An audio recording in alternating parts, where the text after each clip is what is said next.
ತುಂಬ ರುಚಿಯಾಗಿರುವಂತಹ ಟೊಮೆಟೊ ಮತ್ತು ಈರುಳ್ಳಿ ಗ್ರೇವಿ ಸಬ್ಜಿ ಯಾವ ರೀತಿ ಮಾಡೋದಂತ ತೋರಿಸ್ತಿದ್ದೀನಿ. ಬೇರೆ ಯಾವುದೇ ತರಕಾರಿ ಬೇಕಿಲ್ಲ ಇದಕ್ಕೆ. ಈರುಳ್ಳಿ ಮತ್ತು ಟೊಮೆಟೊ ಇದ್ದರೆ ಸಾಕು, ಈ ಗ್ರೇವಿ ಸಬ್ಜಿನ ಮಾಡ್ಕೋಬೋದು ನೀವು. ಸೊ ನೋಡಿ ಎಷ್ಟು ಸರಿಯಾಗಿ ಬಂದಿದೆ ಅಲ್ವಾ. ಬಿಸಿ ಬಿಸಿ ಅನ್ನಕ್ಕೆ, ಚಪಾತಿಗೆ, ರೊಟ್ಟಿಗೆ ಎಲ್ಲದಕ್ಕೂ ಬೆಸ್ಟ್ ಕಾಂಬಿನೇಷನ್ ಈ ರೆಸಿಪಿ. ಸೊ ಬನ್ನಿ ಇವಾಗ ಯಾವ ರೀತಿ ಮಾಡೋದಂತ ನೋಡೋಣ.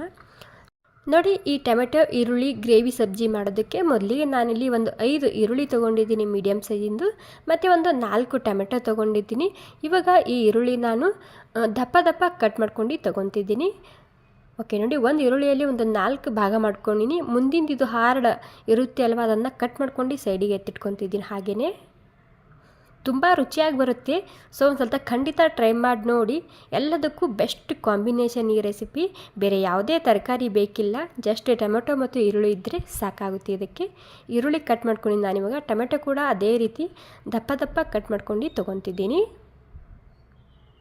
ಓಕೆ ನೋಡಿ, ಈರುಳ್ಳಿ ಮತ್ತು ಟೊಮೆಟೊ ಎರಡು ಸೇರಿಸಿ ನಾನು ದಪ್ಪ ದಪ್ಪ ಕಟ್ ಮಾಡ್ಕೊಂಡಾದಮೇಲೆ ನಾನಿಲ್ಲಿ ಕಡಾಯಿನಲ್ಲಿ ಒಂದು ಸ್ವಲ್ಪ ಎಣ್ಣೆ ಹಾಕ್ಕೊತಿದ್ದೀನಿ.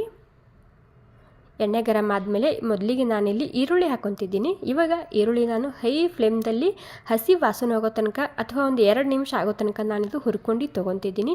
ಸಾಫ್ಟ್ ಮಾಡ್ಕೋಬಾರ್ದು, ಜಸ್ಟ್ ಸ್ವಲ್ಪ ಹಸಿ ವಾಸನೆ ಹೋಗ್ಬೇಕು ಅಷ್ಟೇ. ಒಂದು 2 ನಿಮಿಷ ಹುರ್ಕೊಂಡ್ರೆ ಸಾಕಾಗುತ್ತೆ ಹೈ ಫ್ಲೇಮ್ದಲ್ಲಿ. ಇದೆಲ್ಲ ಬಿಡಿ ಬಿಡಿ ಆಗುತ್ತೆ ಈ ರೀತಿ. ಈರುಳ್ಳಿ ನೋಡ್ತಿರ್ಬೋದು ಇವಾಗ. ಓಕೆ ನೋಡಿ, ಹೈ ಫ್ಲೇಮ್ದಲ್ಲಿ ಒಂದು 2-3 ನಿಮಿಷ ನಾನು ಈರುಳ್ಳಿ ಹುರ್ಕೊಂಡಾದಮೇಲೆ ಟೊಮೆಟೊ ಹಾಕ್ಕೊತಿದ್ದೀನಿ. ಓಕೆ, ಟೊಮೆಟೊ ಹಾಕ್ಕೊಂಡಾಗಿದೆ. ಇವಾಗ ಟೊಮೆಟೊ ಹಾಕಿದ ಮೇಲೆ ಮತ್ತೆ ಒಂದು 2 ನಿಮಿಷ ಹೈ ಫ್ಲೇಮ್ದಲ್ಲಿ ಹಸಿ ವಾಸನೆ ಹೋಗಬೇಕಲ್ಲ, ಹೀಗಾಗಿ ಒಂದು ಸ್ವಲ್ಪ ಹುರ್ಕೊತಿದ್ದೀನಿ. ಓಕೆ ನೋಡಿ, ಹುರ್ಕೊಂಡಾದಮೇಲೆ ಇದರಲ್ಲಿ ಒಂದು 4 ಭಾಗದಲ್ಲಿ ಒಂದು 3 ಭಾಗ ನಾನು ಸೈಡಿಗೆ ಪ್ಲೇಟ್ನಲ್ಲಿ ಎತ್ತಿಟ್ಕೊತಿದ್ದೀನಿ. ಒಂದು ಭಾಗ ಅದರಲ್ಲೇ ಬಿಡ್ತಿದ್ದೀನಿ ಗ್ರೇವಿಗೋಸ್ಕರ.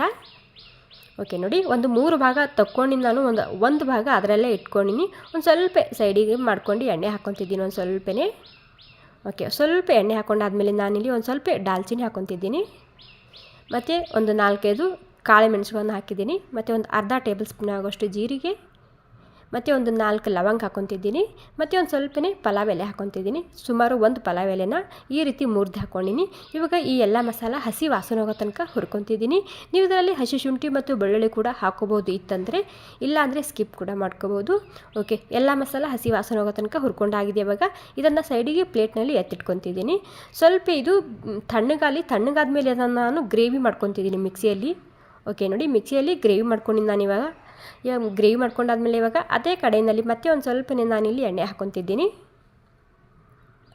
ಈ ಟೈಮ್ನಲ್ಲಿ ಒಂದು ಸ್ವಲ್ಪ ಎಣ್ಣೆ ಕ್ವಾಂಟಿಟಿ ಜಾಸ್ತಿ ಇರಲಿ, ಗ್ರೇವಿ ತುಂಬಾ ಸರಿಯಾಗಿ ಬರುತ್ತೆ. ಒಂದು ಸ್ವಲ್ಪ ಎಣ್ಣೆ ಗರಂ ಆದಮೇಲೆ ಜೀರಿಗೆ ಹಾಕ್ಕೊತಿದ್ದೀನಿ, ಮತ್ತು ಒಂದು ಸ್ವಲ್ಪನೇ ಕಸೂರಿ ಮೆಥಿ ಹಾಕ್ತಿದ್ದೀನಿ.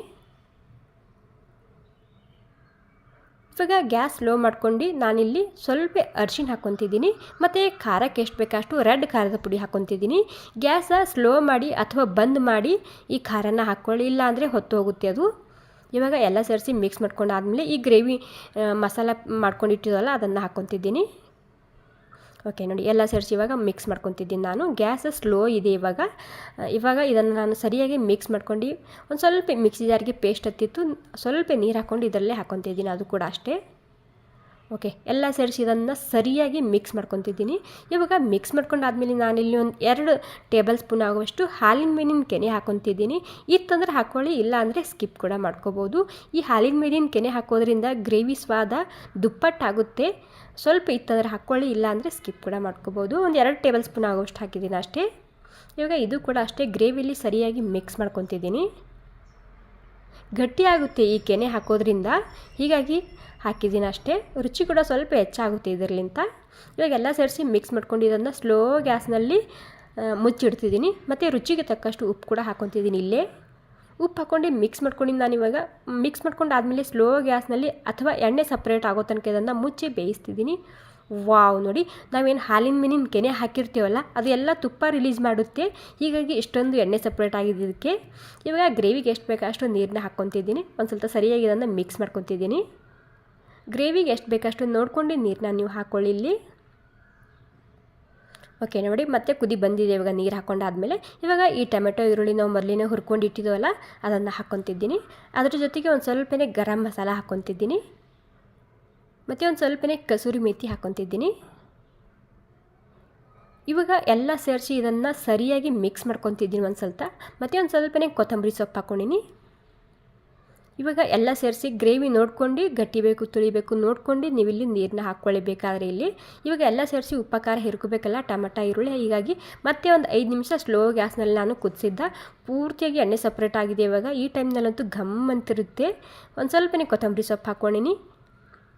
ಇವಾಗ ಎಲ್ಲ ಸೇರಿಸಿ ಮಿಕ್ಸ್ ಮಾಡಿದರೆ ನಮ್ಮ ರುಚಿಯಾಗಿರುವಂತಹ ಸಿಂಪಲ್ಲಾಗಿ ಮಾಡುವಂತಹ ಟೊಮೆಟೊ ಈರುಳ್ಳಿ ಗ್ರೇವಿ ಸಬ್ಜಿ ತಯಾರಾಗಿದೆ. ಇವಾಗ ನೋಡಿ ಎಷ್ಟು ಸರಿಯಾಗಿ ಬಂದಿದೆ ಅಲ್ವಾ, ಮತ್ತು ಎಷ್ಟು ಸರಳವಾಗಿ ಮಾಡ್ಕೋಬೋದಲ್ವಾ ಈ ರೆಸಿಪಿ.